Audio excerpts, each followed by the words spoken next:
It is Thursday, August 14th, 2014. Welcome to another Galactic Netcast. This is the Alien Invasion number 114. In Ottawa, Ontario, Canada, I'm Dave Nelson. Joining me, as always, Brad Ludwig, Anessa Moyens in Wausau, Wisconsin. How you guys doing?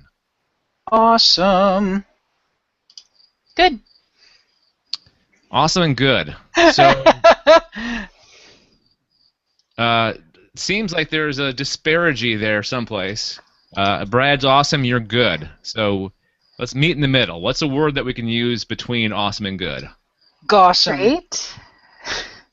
Great. I think I like Brad's for the word, but I think Anessa's more appropriate for the middle, finding an actual word that would go in the middle of those two. Right? Woohoo. I think don't know. so. I'm not feeling it. Gawesome. So you're Gawesome. Everything is gawesome. Everything Alright. is cool when you're Everything part is of a team. awesome. And then if you were really religious, it would be Godsome, right? No. Yes, that would work.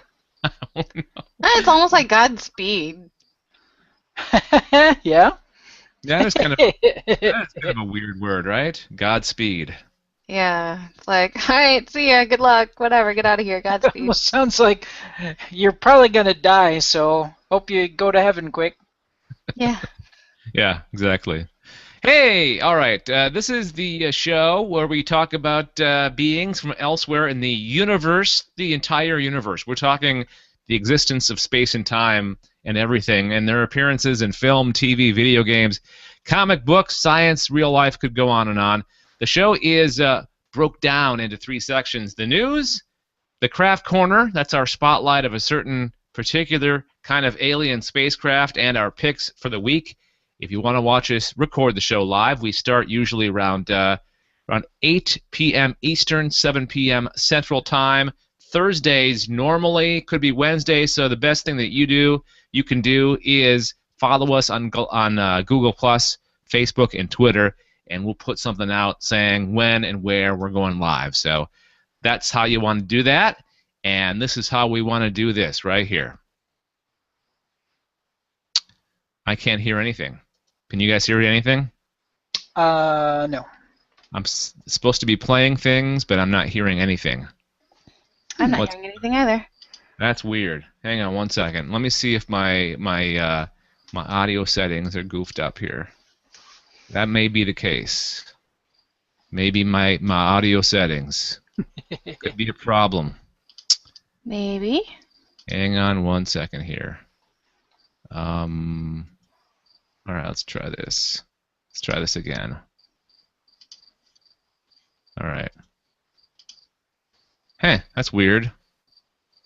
My soundboard's not working. Boo! Oh, I think it's the website. I don't think it's my computer. Hang on. Aw. Let me reload that page. This is making for a great beginning to the show. It's awesome beginning to the show. Yeah. So if Could this be isn't worse. If this doesn't work, then we'll just we'll insert them post. In the news. That's pretty good. Maybe we'll just go with that from now on. Totally. That was a very sad rendition. In the news. No, it's perfect. No, I like it better than the original, actually. He's just gonna pull that audio out and just use it from now on. Yep. All right, so this is not loading. Well, okay. One more try here. Hang on. All right. Yeah, it's not working for some reason. All right, so we'll just one more time, Brad. Let's play the intro. Oh. In the news. In the news. Thank you, Brad. And you're up first. What do you got for us in the world of ET this week? Let's see. I'm sorry. Now I need to have my page. Say, this is a follow-up to the story that we had last week. Whoops. As I hit the cord on my headset, I apologize. Follow-up to the story we had last week about Chile having there were some miners that came forth and said, hey, we've got pictures, we had a UFO sighting, here's some information, here's some documentation, and the authorities said, great, and will you testify to this? Will you allow your names to be put to this? And they went, no. Brad, I have a question before you continue. Yeah. Are you talking minors, people under the age of 18, or are you talking people that take minerals out of the earth? Minerals out of the dirt. Okay. Just clarify. Their chosen profession is to go underground and or strip mine and remove minerals and or coal or whatever and sell them. Deposits, if you will. Oh, yeah. So, anyways, they did not want to come forward with their names, and everybody went, oh, that really doesn't lend much credibility to this, and this is some great documentation and imagery, and we've really kind of put together a strong case.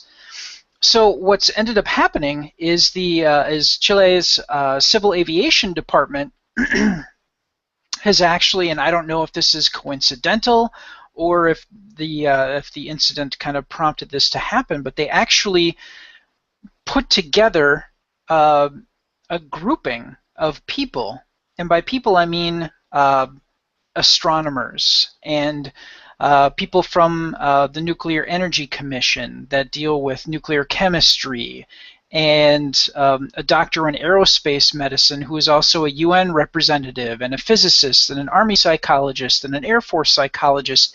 So they got all of these people together, and they sat down, and they started with the premise that this is real, that UFOs are real, and there is no stigma in Chile or in South America or in some other parts of the world about UFOs.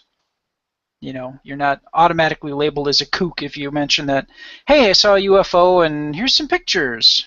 That seems to be more of a American thing, and I'll get to that a little later on in the story here. So they got all of these specialists and scientists together, and they sat down and they went over some interesting things that starting with that premise that UFOs are real.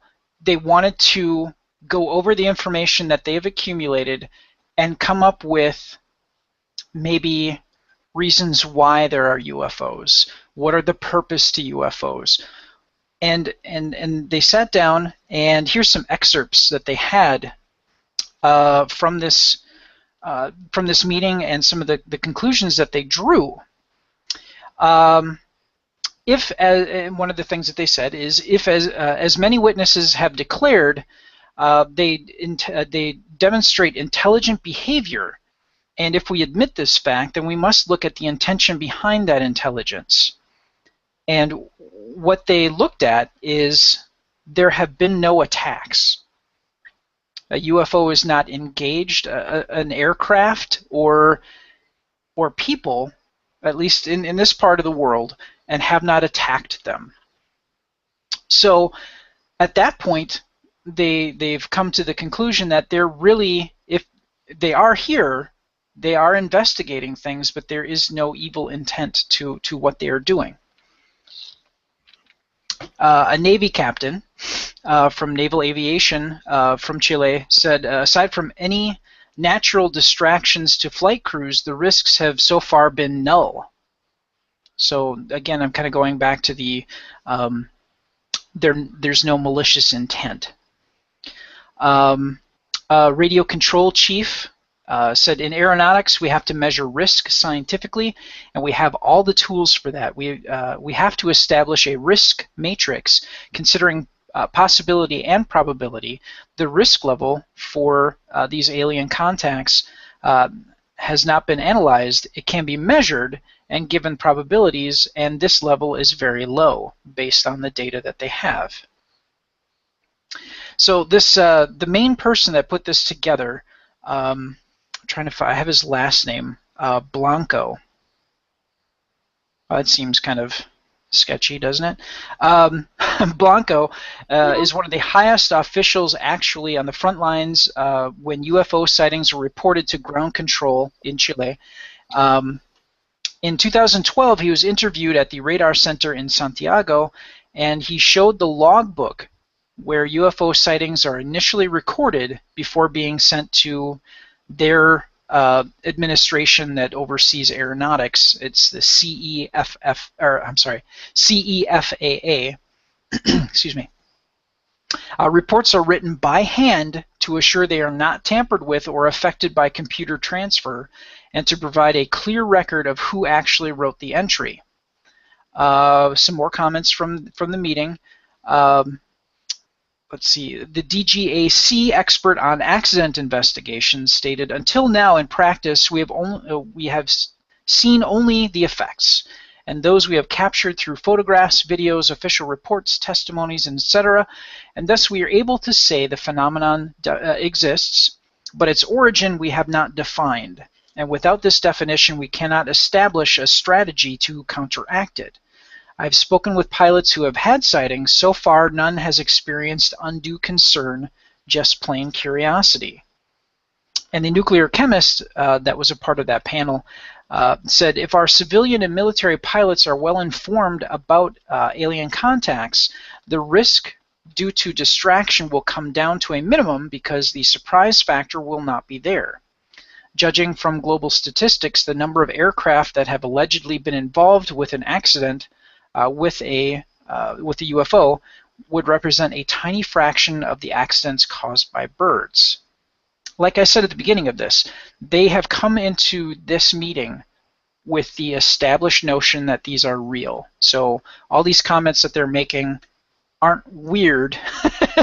They might be weird by American standards, but going in with that premise that they had for this meeting, this makes a lot of sense. And this meeting was just really fascinating.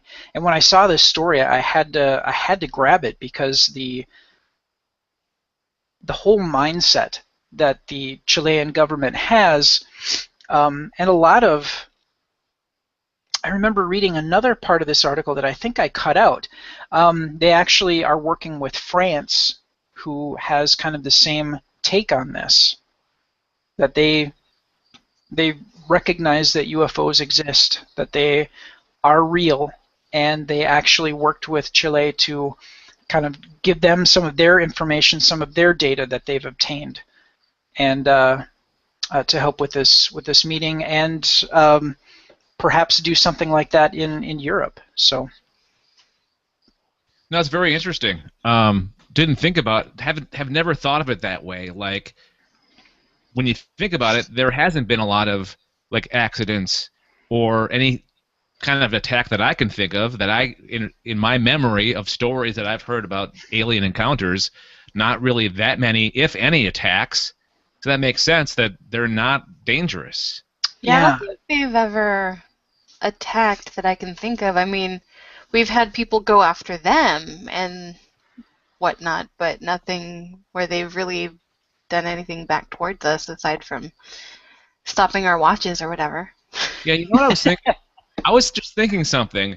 You put this along with abductions, and it's almost like the aliens we're living inside like a zoo, right? Like some kind of animal enclosure, like that they go to visit or they go to study us, right? Mm-hmm. They'll come in, they'll dip their toes in once in a while. They'll be like the divers that swim with the dolphins. You know, Sure. They have once in a while encounters, right? So I think that us humans are like circus animals to them, or I mean zoo animals to them, in a way. Yeah, probably. I want to close with the last two paragraphs of this thing because it's very interesting. Momentum is building for more governments to address the UFO problem, and many eyes are on the United States. Through the smallest change in position, our government has the potential to play a crucial role in lifting the stigma against research, thereby paving the way to a possible resolution to the problem. The Chilean meeting serves as an example of one country's success in working with the UFO issue at high levels and its ability to integrate a serious approach throughout the country. And this story's from the HuffPo, so. It's really interesting how so many issues. The U.S. stigmatizes a lot of issues that other countries in the world have no problem with. It seems like they get their panties in a wad over just the things that other countries are like, oh, it's no big deal. You know, we have encounters. It happens. You know, we've been following UFO encounters and that kind of thing for years. And, you know, we know it happens, but we don't make a big deal out of it, or we don't deny it. It seems like the U.S. are big deniers here in the U.S. Yep. We deny just about everything. Yeah. It's like you ask them a question and they're like, no comment. Yeah. That didn't happen. This Yeah. didn't happen. You didn't see anything. And, I mean, a lot of these stories that you see are coming out of Chile. I saw something that made reference to UFOs and Peru, and there's Canada, and there's Britain, and there's France, and there's just all sorts of other places that are open about it, and their government will say, yeah, here's a list of things that we've seen. We don't know what they are. Here you go. Have at it. Yep. And it's not just like 5 words on a sheet of paper that hasn't been blacked out. So... Is it Yeah, possible it's- that the U.S. had like a bad experience with aliens a long time ago? Maybe it was 1947. I was Maybe going it to say was Roswell. Yeah. And that's why they have this like denial thing about it. You know, maybe they know more than the rest of the world. Well, Yeah. I don't know if they necessarily know more than the rest of the world, but maybe it was just people's reactions at that point in time here in the U.S., and maybe they thought, well, when they first got reports of UFOs, you know, everyone got into a huff. People really freaked out about Orson Welles' War of the Worlds, and they were probably thinking they're just not ready for it, so we're just going to say that it's a weather balloon and move on, and from here on out, we're just not going to mention anything. Yeah, I guess that's been the case for other things too, where the government sets their policy and stays with it. So maybe this is just there needs to be a policy shift. Right, like maybe there was something that initially prompted the policy, and that could have been our reaction to Roswell, and they just realized they're not really ready for it, especially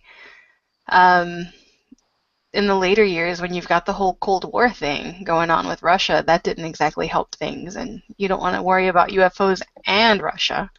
Yeah. So they're like, oh, they don't exist. Let's just look at these commies over here. You better not be one, sort of thing. And that's just where they went. They stuck with their policy of not mentioning anything about UFOs. Maybe this will be like every other issue or the big issues of the day that the U.S. is softening their opinion on or their policy on, like, you know, marijuana, gay marriage. Maybe this is one of the things that they'll eventually come around and say, hey, you know, it's okay that you believe in UFOs, or, you know, we've had experience with aliens. Here's what we know, kind of thing. Right. So, yeah, you never know. Maybe later on down the road, they'll say, hey, let's give this UFO thing another try. Don't panic. But here's everything that we found, and this time we're not going to Sharpie out half the paper that just says, like, I like cats. That's all you get out of it. All right. Because, I mean, you look at the documents, and you've got, like, the date and the place and the names of things and the description of things, like, all just marked out, and so you end up with just a handful of words that don't really mean anything. Yeah, here's your freedom of information right here. This is marked. Good luck. Yeah. Sharpied it out, and then we made a copy, so you can't, like, look at it and try to figure out what it said. So, haha. All right. Good stuff, Brad. Thank you very much. That was very informative. We had a great discussion on that. Before we move on, I want to test my computer to see if it's working all right. So let me play a little bit of this right here. Tell me if you hear this. Stand by. Ooh, I think it's my computer. Things are not playing. Oh, there it is. Okay. Oh, there we go. Is that a RAR? That was an angry MGM lion. Yes, exactly. Hey, that can be a feature. Dave plays a sound effect, and you guys figure out where it's from. Nice. Yay! Okay, how about let's do another one here. Hang on.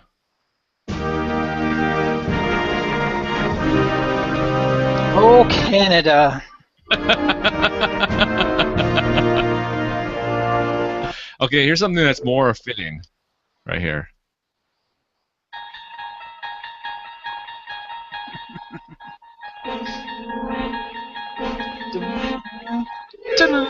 Anybody ring anything? Oh, it's Twilight Zone. Absolutely. Yeah. Yeah, okay. We were just caught up in the actual tune. We're like, oh, yay!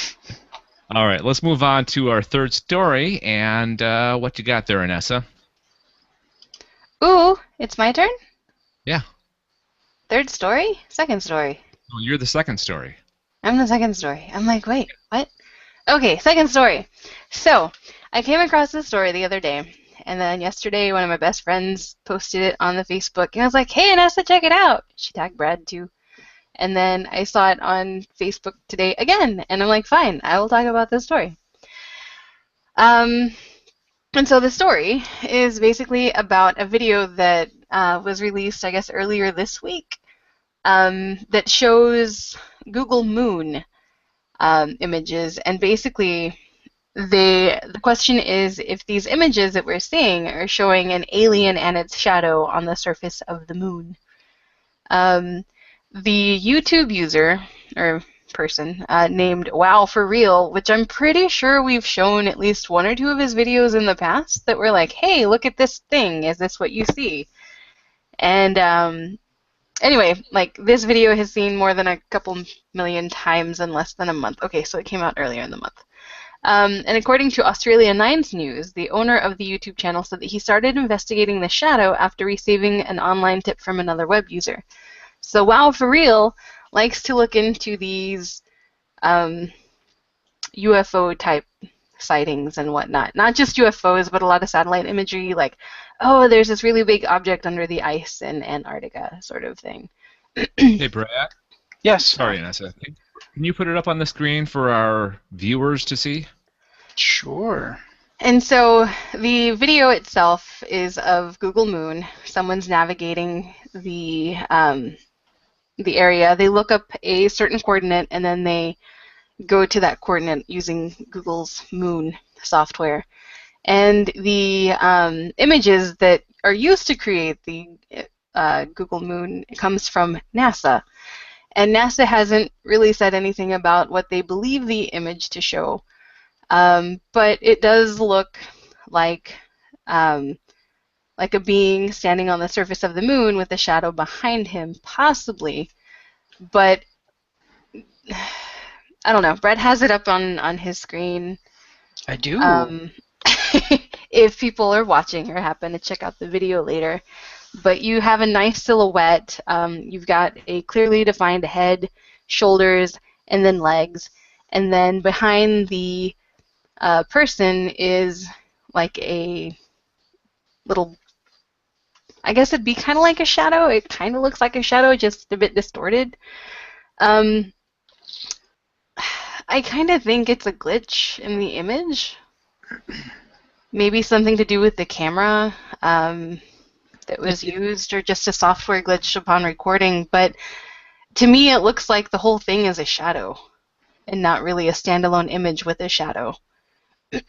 Yeah, when I saw this, it reminded me of, if anybody here has either seen or read The Watchmen, the DC. I've seen. Mm-hmm. Yeah, the DC comic. Well, it was a 12-issue maxi series that Alan Moore did in the mid to late 80s, and one of the characters, Dr. Manhattan, is it was a human being that was like destroyed in an atomic test, and he managed to reassemble his body atom by atom, and he kind of transcended being human.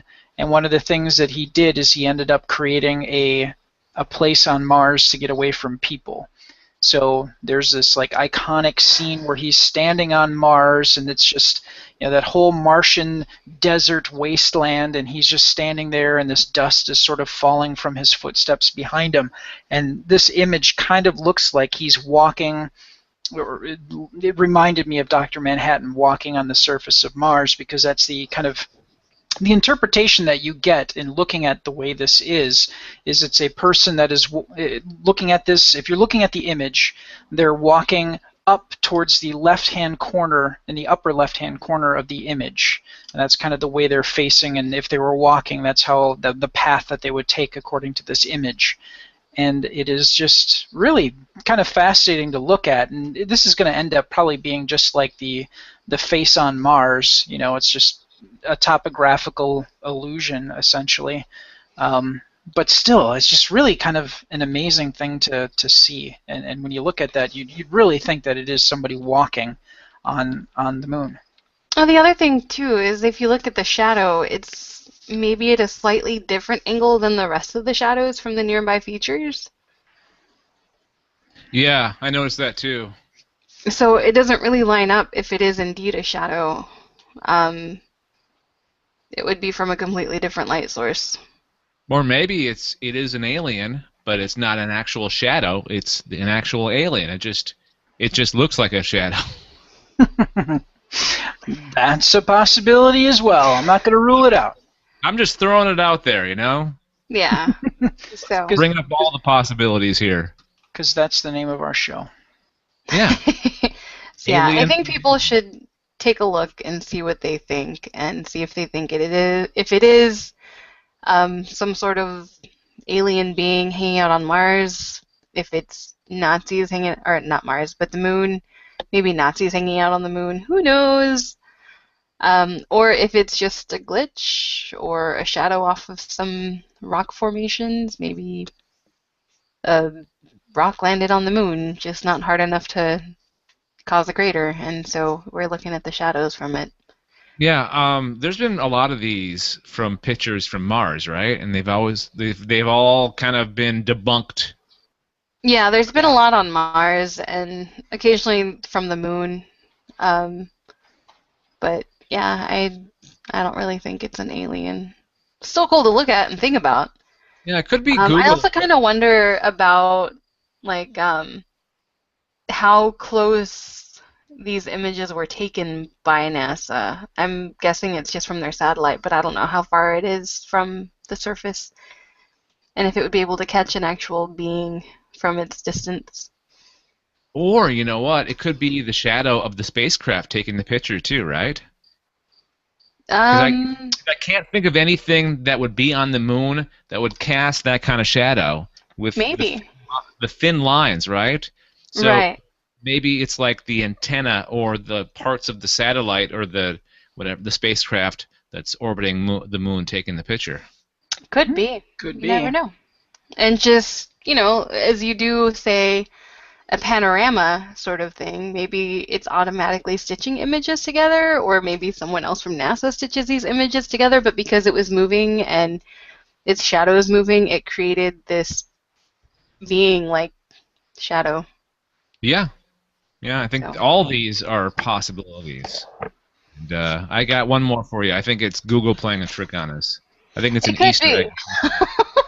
Because, there's all sorts of random things that Google does, including at one point you could put, I want directions from Houston to, London, and it would tell you to drive to Florida and then hop in the water and swim a few thousand miles. It's somebody that's going, hey, let's do this, or somebody at Google, mess with these.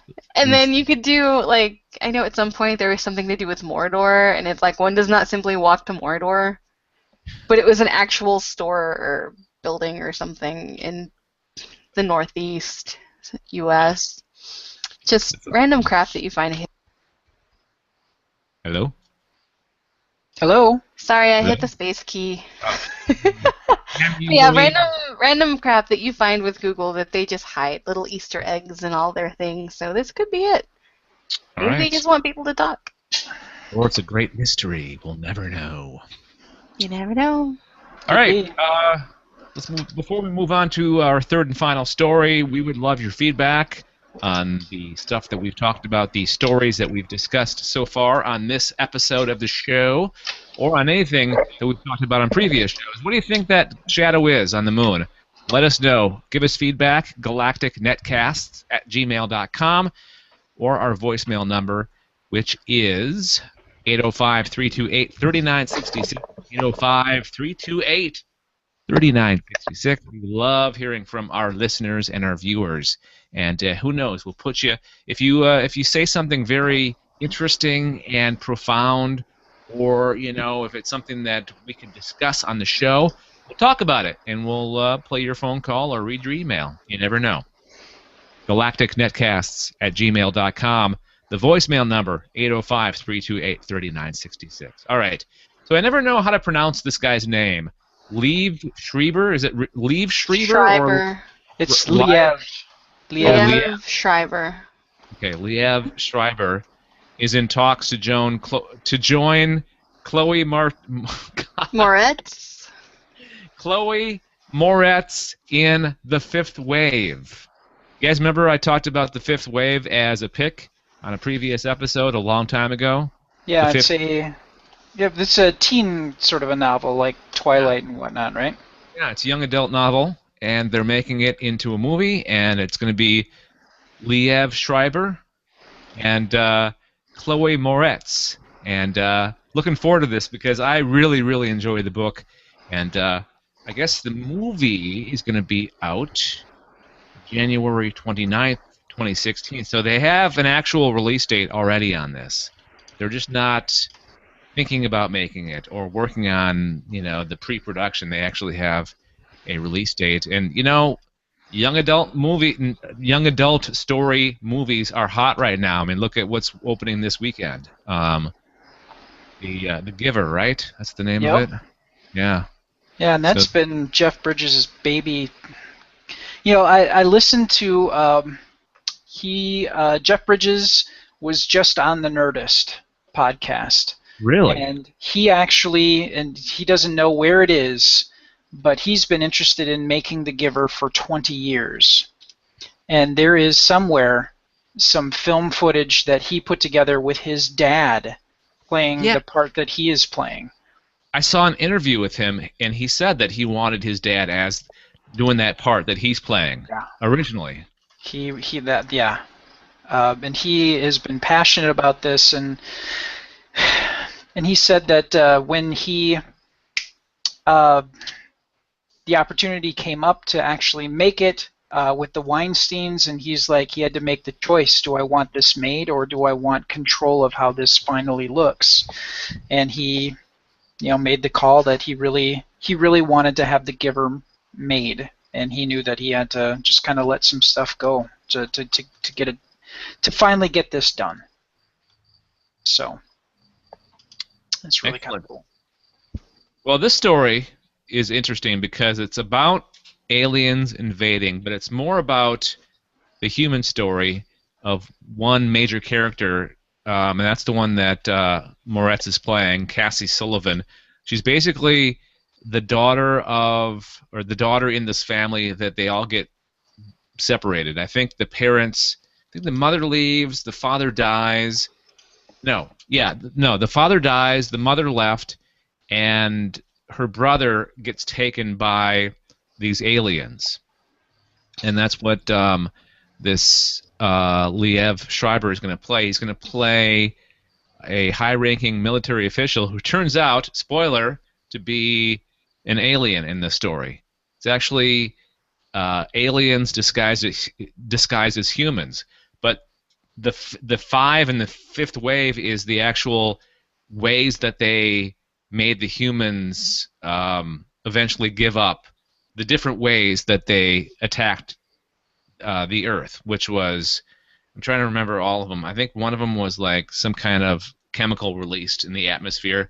Another one was... Is this like a major spoiler or anything, or? Oh yeah, I should probably... Because I've not read the book. I own it. I'm just stopping you right there because I'm going to be pissed if you've already told me all the big twists. All right. So, yeah, I'll stop there. I'm sorry. I So, forgot. because I'm like, wait a second. I'm like, because yeah, it's like I don't want to know what the 5 waves are, because then there's no point in me reading the book. Okay. Okay. All right. So I can guarantee you that you'll like it, Anessa. Um, and you'll thank me for, I don't know, not spoiling it for Not you. spoiling it. Yeah, because we kept talking about it. I'm like, this is way more detail than just, oh yeah, it has to do with aliens, and these people are, having to do with aliens and whatnot. I was So, thinking about that when I was preparing this story, going, you know what? Some people may not want to know all the little fine details here, so it's going to be really hard to discuss if we well, it don't talk just about all the very details. general. Like it's about aliens attacking Earth. Okay, fine. And there's a lot of great twists too. It's not just a straight up alien invasion So. story. Yeah, but I Human, mean, you could toss in like, hey, there's a lot of twists. You should totally check it out. These people are going to be starring in it, these characters, but we're not going to tell you a great detail about the characters, and then people will be surprised whenever they go watch it and or read it. Okay, so I'm gonna clarify. I'm gonna clarify something I said already about the human-looking aliens. That's not a big surprise. They don't hide the fact very long in the story, so that's not a big spoiler. All right, so don't worry about that. Okie I'm doke. just saying. All right. Sweet. Okay, so mark your calendar, circle the date. January 29th, 2016 is when the fifth wave hits theaters with Liev Schreiber. If anything, we learned from this story is how to pronounce Liev Schreiber's name, which I've been curious about for a long, long time. Yep. So, Thank and then watch him like pop up and be like, "Hey guys, you're saying my name wrong." It's like the whole GIF thing. Yeah, I still say GIF even though it's GIF. Whatever, I don't care. Dumb. It's graphic. Graphic. Yeah. But it's followed by a vowel. Yeah. It's followed Although- by a bowel? What? A bowel. Speaking of, kidding. So that's your news this week. Let's move on to God. I wish I had the intro for our next thing, but the soundboard's not working. Let me try it again just to see what happens this time. Yeah, still not working. And I don't know where it is on my computer. So It's like, I see these aliens up in the sky. They're floating around. it looks like a human in the window pointing with his finger. There was 2 flying side by each. It was a couple tree or no? What's this all about? I like our own made versions better. That's great. Welcome. All right, Anessa, what do we got this week as our spotlight of a certain kind of alien craft? What'd you bring to the show? I brought the lucky horseshoe. Yeah, there is a. I know. Next, we need to try to find a clover for a spaceship. So no, there is an alien craft that they refer to as horseshoe because it is shaped like a horseshoe, or some people might say that it's shaped like a magnet, your stereotypical U-shaped magnet, or just the letter U. There hasn't been a whole lot of features that people have been able to make out on these particular horseshoe or U-shaped UFOs. The vast majority have been described as black and highly reflective, so they'll reflect, like nearby colors. So you have like the sky, or if you've got like a forest or something, there might be a little bit of green reflected off of the ship. I've also seen, which I'll talk about here in a bit, another person describes it as dark gray as opposed to black. And like I mentioned, because it's highly reflective, it does reflect some of the color of its surrounding environment. And so some people haven't been able to give an exact color of the craft. The perimeter lighting has been seen to be yellow, yellow-orange, and non-blinking. It has no sound, or at least no sound has been heard from the horseshoe craft despite its habit of low-level flight. and it does not appear to bank to turn, but rather, as is common of a vehicle on its size, it rotates. So it just, and it seems like it's a very slow-moving craft from what I can gather. I pulled up a couple of different stories that talk about the U-shaped craft. Excuse me. In 2012, this is coming from beforeitsnews.com, a couple years late, but in 2012, an Australian witness at Port Macquarie, I might be saying that wrong. I'm sure Big John will come in and say what it is. But they captured a dark gray metallic-looking UFO while shooting photos looking west over nearby mountains. According to testimony in case 58741 from the Mutual UFO Network, MUFON. So the witness says, when I was checking out my footage later in the day, I saw what appeared to be a craft of moderate size zooming in and out of the clouds. The witness described the object photographed at about 1:30 p.m. on July 29, 2012. It was a flat mushroom-shaped craft with a dark gray metallic look with highly reflective surfaces. They described it as a flat mushroom. I could kind of see that. But if you look at the image, I'll try to bring it up on the screen. It actually does look like a magnet or a very curved boomerang. Actually, you know what it looks like? It looks like a neck pillow. That's what it looks like. There you go. It looks like a neck pillow that you would buy at Walmart or Target or wherever. That's what it looks like to me. It just came to me. Neck pillow. So if you imagine or if you have a white neck pillow and you toss it up in the air and take a picture, that's what it looks like. Ta-da! Kind of reminds me of a Ferengi craft a little bit. Okay. Yeah, you can do that. It's been driving me crazy. I was trying to figure out what fictional craft it reminded me of, and thank you, Brad. Ferengi. You're right. So, there you go. And, let's see. So, in 2009, July 25th, actually, these are both in July. Weird. Maybe that's our favorite time of year. It's like their vacation season or something to visit Earth. They go in July of 2009. That's a good time. Well, if the sightings are in Australia, July is their winter. Well, one was in July in Australia, and this one that I'm about to talk about is in Oklahoma. Oh. So you've got two different seasons. Whistling down. Where the wind comes rolling down the plain. Oh, okay. Beat me to it. I was just about to say it. So a Mustang in Mustang, Oklahoma, a witness reported seeing a 200-foot-long horseshoe-shaped object about 100 feet in the air on July 25th, 2009.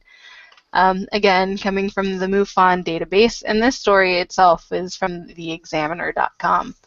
The reporting witness is also a member of MUFON, and at a meeting they discovered that two other members who lived in Tulsa, which is near Mustang, also witnessed the same object on the same night.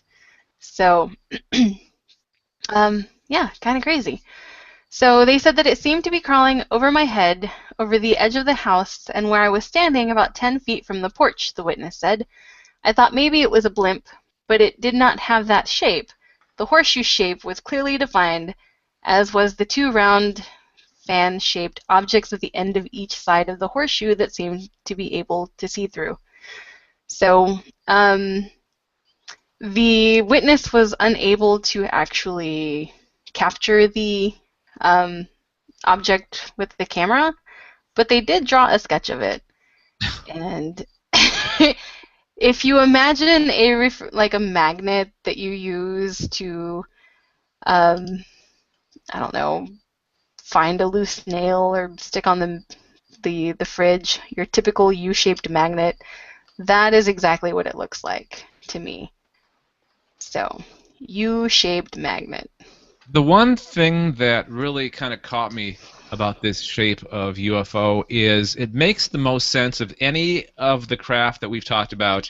It makes the most sense when it comes to propelling a ship, right? Because it actually looks like it could have like 2 engines out the back. You know, Yeah. it looks like 2 nacelles from Star Trek. It looks like kind of a Sure. one could mistake it for like the Enterprise, the first one from the show Enterprise, sort of. That's that general shape with the 2 nacelles and then the saucer section, sort of. Possibly. So, yeah, I can kind of see that.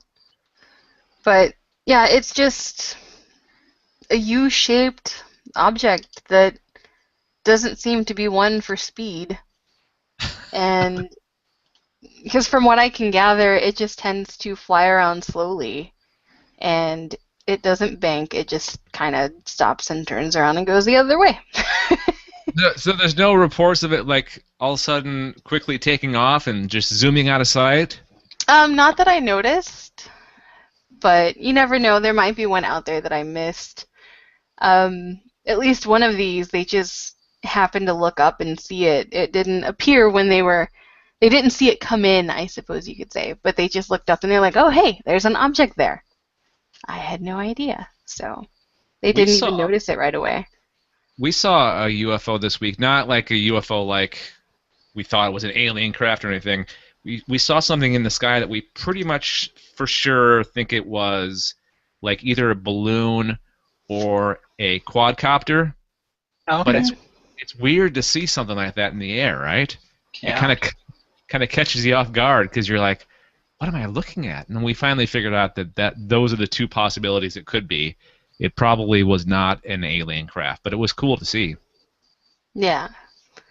So, yeah, I've not really seen any UFOs. Most things I've seen have been satellites or airplanes. Occasional blimp if NASCAR is having a race over the Texas Motor Speedway. But, yeah, that's about it. All right, good stuff there. I think we might have to dip back into the well of fictional crafts soon. I think we're running out of shapes. I've said it before, though. You've said it Could be before, wrong. and then I'm always surprised because there were a few other shapes that I saw that we hadn't gone over yet, so there's still stuff out there. Is there a star shape UFO? No, not that I remember, but there's a heart-shaped UFO. Really? Let's save that Yep. for Valentine's Day. Aww, it's so sweet. Yeah, they have a heart-shaped UFO. So. Neat. All right. We'll have the links to this story in the show notes. Actually, we'll include all the links that Anessa included in her story in the show notes of the podcast. So if you subscribe, which you should, click on those to read more. Well, we actually also include the show notes on the YouTube page too. So if you like watching more than you like listening, you can click on more details. Click on below, and you'll find those links as well. All right, let's talk about our picks for the week. Stuff that we've watched, listened to, read, that kind of thing. And I believe I am up first. I'm up first. Okay. Surprise! Yeah. So my pick was Face Off. Have you guys ever watched the show Face Off? I've seen an an episode or two of it, but yeah, I haven't seen it a lot. I never watched it until like this new season. It's the 7th season already. Wow. That could be I didn't like, realize it's been around that long, but yeah, Well- I've sat down and watched a couple of episodes. I think they have 2 seasons a year, so it's kind of cheating. But it's been around since 2011, and it's actually hosted by Michael Westmore's daughter. Does Michael Westmore, does that name sound familiar to you guys? Mm-mm. Star Trek: The Next Generation. Michael Westmore. He was the makeup artist for, I believe, starting with Next Generation, then going all the way through like all the incarnations of Star Trek, Deep Space Nine, Voyager, Enterprise, and then all the feature films from around Next Generation on. Huh. So his daughter is the host, skinniest thing ever, by the way, no weight at all, and he comes on once in a while and like helps out the contestants a little bit.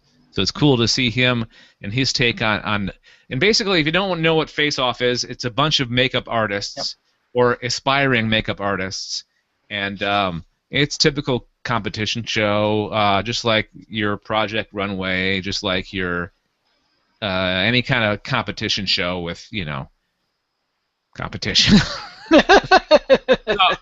the episode, and somebody eventually wins. One person's left, and they win.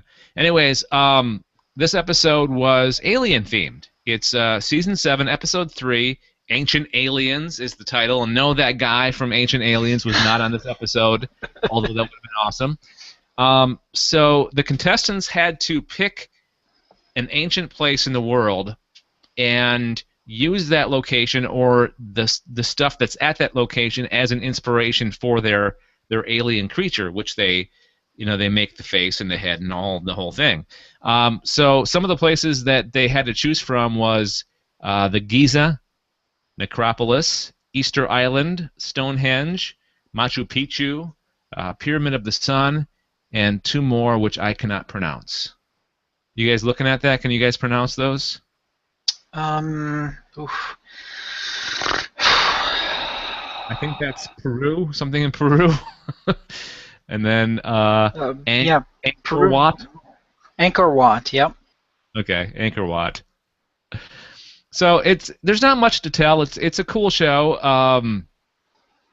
It's if you're really into all the little what goes into making the creature masks that you see or the alien faces that you see on TV shows and movies, this is definitely the reality competition show that you want to watch. And it's neat the guests that they have on. And if, like I said before, Michael Westmore, the host's father, who was the makeup artist on Star Trek for the longest time, he made an appearance on this episode and I think 2 other ones as well. So I highly recommend it. Again, it's Face Off, Season 7, Episode 3. It's called Ancient Aliens, the alien-themed episode of this season. All right. Let's move on to our picks, or with our picks, to Brad. What did you watch? So I actually watched something on Netflix called The Hidden Hand, Alien Contact and the Government Cover-Up. So it's very interesting. It's not necessarily conspiracy theory based, but it kind of goes through and it has sort of subheadings of different things about either appearances of aliens or, intent of aliens or things like that. People that have been abductees, people that have, mostly it's about abductees and people that have witnessed things. So like the Rendlesham Forest, or wait, is that the? Yeah, that's the. That's it. That's the Rendlesham Forest out in England. They had somebody that was there that was actually on duty when that happened. Talk about that experience and just a really fascinating rundown of sort of the thought process as to what aliens are, and it didn't really settle on. How we'd had the creature feature. They actually did talk about the Nordics. They did talk about the Greys. They did talk about actually energy-based life forms. That was really kind of fascinating. But there were abductees that talked about how they were a part of a hybrid program where they were actually making hybrid children between them and the Greys.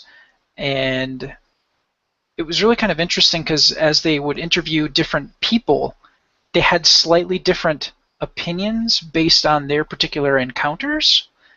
So it was really, occasionally you'd listen to this and you go, well, you're sort of contradicting this person. So it was like an attempt to give you and to make you informed about all of this stuff, but it's ultimately up to you to decide what you think it's all about. But it was really kind of interesting. It was more of a documentary style in filming and production quality. Definitely not the same quality as a big budget Hollywood film. Doesn't have that slick, glossy look, but There it was a was lot well. of there was a lot of like experts or like testimonials from people that we know, right? Yes, As I recall, because I've seen this. yeah, and it's really, really very interesting stuff. It goes all the way back to Roswell with the eyewitnesses, but they do have points where they talk about more alien or ancient occurrences. With some, not architecture, but some of the artwork from the Aztecs, the Mayans, and things like that. So it kind of a comprehensive look at trying to explain why it's happening is really what I guess it's all about. So taking it from the abductee experiences and other witnesses, and then kind of trying to assign a meaning to it. What is it all about? So that's really what this is all about. So I recommend, if you've got an hour and a half and you're really fascinated with seeing actual, and they actually do a hypnosis where they, somebody has, it's an older gentleman, he's probably in his 50s or 60s, and he's had, it seems like, bouts of missing time, and he's actually gone to a hypnotherapist to kind of regress, to go back to that time period and try to uncover what happened during that missing time. And it's really kind of heart-wrenching. There are times when he's reliving this, and he's completely freaked out by the experience, and there's tears, and it's really, really kind of fascinating. So yeah, I do recommend it. I give it 3.5 stars. It's on Netflix, and it's called The Hidden Hand, Alien Contact, and the Government Cover-Up. All right, excellent. Sweet. Love me a good documentary about aliens. It's good stuff. Word. All right. Vanessa, you have the privilege, the honor of wrapping up the picks section for the week. So what do you got? I have another documentary. Yay! Except this one's pretty short. It's like 22 minutes long, and it's called The White Mountain Abduction. Okay, can I pause? Can I pause the show for a second? Okay. I think I have had both of your picks tonight as my picks in the past. Oh, really? I'm just saying. You never know. It's very possible, but I've not actually gone through all the podcasts to listen to everybody's picks. But that's okay. It's okay because we have a different take on them, right? I mean, you may think differently about something than I think about it, and you may get something out of it that I didn't get out of it. So this is completely cool. So I'm sorry. We'll continue on with the show. Vanessa, The White Mountain Abduction. Go. Yes. Founded on Amazon Prime. It is about Betty and Barney Hill's abduction in 1961. And it's following I believe it's their niece, who's a social psychologist or something. And she's wanting to look further into their recordings of their abductions and talk to other experts and whatnot to try to determine whether or not this is just a story that they made up, or if it's something that they experienced, like genuinely experienced or genuinely believe that they experienced. And they play some of the original sessions, and initially when Betty and Barney went to go see some scientists, some doctors, to talk to them about what had happened to them. And it was supposed to be something that was confidential. And eventually it got leaked out to the public, and it became a big to-do, and they didn't really want all of that attention. They just wanted to keep it to themselves, work through their experiences with a professional, and have that be that. And so these two people ended up being tossed out, and come to find out that there was a lot of other people that ended up experiencing something similar. And these were just the beginning, I guess. But the person's conclusion was that she believed that her aunt and uncle actually experienced the abduction, and that Barney genuinely suffered from PTSD as a result. But yeah, it was just really interesting to hear. What was funny was partway through the documentary, there was like a UFO sighting. She had a ufologist that was on there that she was talking to, and then suddenly there's a ufologist, and so yeah, and it was just really interesting to actually hear what Betty went on to do after Barney had passed away. She basically just kept on trying to search for UFOs. She ended up becoming a ufologist. So I thought that was pretty interesting. And like what Brad said on his documentary, they also played the tapes, right, of them being under hypnosis. Am I correct? Yeah, that's what I mentioned earlier, was they played the tapes from their sessions with the doctors and whatnot, of their accounts of what was happening. And so, you had Betty that was talking about how she had her eyes open, but she couldn't really do much. And she could see Barney, and his eyes were closed. And he, I believe he was walking to these beings, and the beings were kind of telling them what to do, but they were telling them telepathically. So, and I forget where they were driving to and from, but they ended up losing time, and the trip shouldn't have been nearly as long as it was, and they expected to get there, I think, around midnight or fairly late at night, but they ended up getting to their destination around daybreak. So it was kind of crazy, but yeah, it's really interesting. I recommend giving it a watch, because even if you hate it, it's only 22 minutes long. So you're not missing out like on a ton of your life. If you're at lunch at work one day and you're like, oh, let me just pop this in while I eat my food, then hey, it's not a complete loss because you ate food. You will live to see another day. Now, the Betty and Barney Hill incident was pretty much the first publicized abduction, wasn't it? I mean... Yeah. It was. Yeah. Like I said, because they were the first ones that came out, a lot more people followed, and they didn't realize that there were so many people that had experienced something similar, but nobody wanted to come forward, and they were kind of the reluctant people. They were pushed out into the spotlight. They didn't want this to be public. They wanted to work through this privately with professionals and try to figure out what was going on, and somehow, somewhere along the line, someone said, hey, we got these two people here that say that they've been abducted by people from outer space, and it just took off from there. And it really kind of ruined their lives. I mean, they didn't start from a good place because they were in an interracial marriage. Yeah. Well, so the way the documentary made it sound, though, is that their relationship was accepted in the community. It wasn't something that they received a lot of flack for. Yeah. I know, like, that time period, interracial marriage was still, like, a big to-do, and unfortunately it still is to some people, but from what I gather, the community seemed pretty accepting, and both were very heavily involved with the actual community, doing stuff, being on various boards and teaching and whatnot.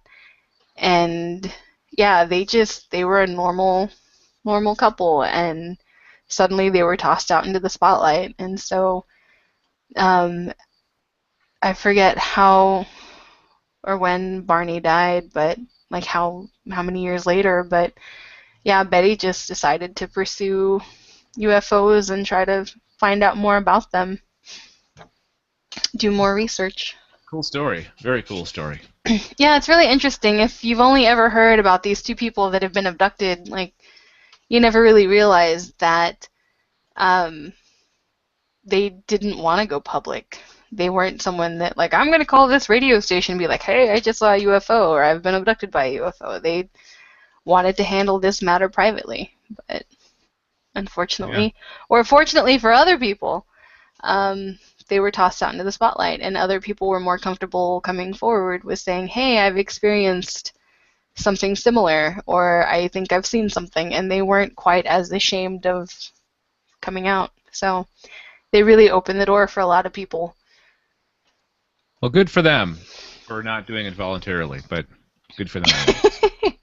So, yeah. All right, great picks, guys. The White Mountain Abduction, The Hidden Hand, Alien Contact, and the Government Cover-Up, and Face Off, Episode 3 of Season 7, Ancient Aliens. And I forgot to mention that this kind of relates to, or this show that I had as my pick. It's kind of like the Jim Henson Creature Shop Challenge, but that actually came after this one. So Face Off is the precursor to the Jim Henson show, which I had a similar pick for when that was on the air as well. And you can watch both those shows on either Sci-Fi in the States and Space in Canada, or other places around the world, I'm guessing. Okay, then. That's going to do it pretty much for this episode of the Alien Invasion podcast. Don't forget to subscribe to us. We're on iTunes and Stitcher, or just go to galacticnetcasts.com/subscribe. Get a hold of us, 805-328-3966, or galacticnetcasts@gmail.com. Follow us on Facebook, Twitter, and Google+. Keep it up to date with what we have going on, including we post stories related to sci-fi throughout the week on our social channels. So we'll keep you up to date on the world of science fiction and science through social media as well. All right. So final things to do is to ask for your final thoughts. Brad, you go first. I can't wait to do the next show. The next show would be the Sci-Fi Geeks Club. Yeah. Oh, we should cross-promote our shows more often, right? That's why I was trying to lob you a softball there. Ah, okay. I get it. Yeah? Okay. I was trying to be a good co-host. Thanks. Yeah, and I would have been a good host by figuring out that's what you were trying to do, and not make it so obvious that's what we're trying to do. Sci-Fi Geeks Club, we do that along with this show. There are 2 shows on our network, Galactic Netcasts, and you can subscribe to that as well by going to the website. And we talk about just science fiction on the Sci-Fi Geeks Club. So come on over, watch us live. We do that Thursdays as well. And just follow us on Facebook, Twitter, and Google Plus to find out when and where that's going to be. All right.